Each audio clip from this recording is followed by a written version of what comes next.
सूर्य उगता है, जो स्वर्ग में नारंगी और गुलाबी रंग की जीवंत लकीरें डालता है।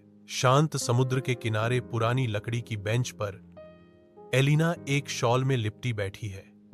उसकी निगाहें क्षितिज में खोई हुई हैं। उसकी आंखें स्थिर रहती हैं, मार्को की नाव के दूर की रेखा को तोड़ने की लालसा करती हैं।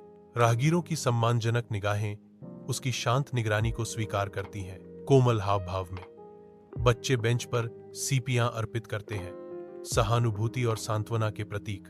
अनकही कहानियों का भार हवा में भारी होता है जैसे ही भोर होती है।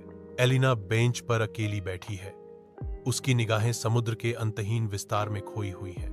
लूका धीरे से चलता है, उसके अनुभवी चेहरे पर समय और बुद्धिमत्ता के निशान हैं और वह उसके बगल में बैठ जाता है। लूका की आवाज सन्नाटे को तोड़ती है, वर्षों का भार लिए शायद प्यार कभी खत्म नहीं होता, बस रूप बदलता है। एलिना ध्यान से सुनती है, उसकी आंखों में लूका के शब्दों पर गहरी विचारशील विचार झलक रहा है। जैसे ही शाम समुद्र तट पर उतरती है, एलिना और लूका एक दूसरे के बगल में बैठते हैं।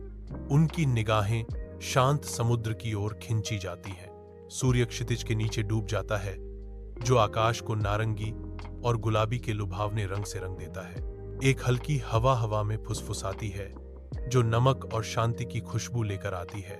एलिना धीरे से मुस्कुराती है, उसकी आंखों में उम्मीद की एक झलक चमकती है।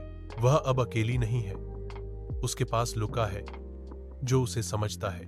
साथ में वे इंतजार करते हैं, यह जानते हुए कि शायद मार्को कभी वापस नहीं आएगा, लेकिन वे जानते हैं कि अब वे अकेले नहीं हैं।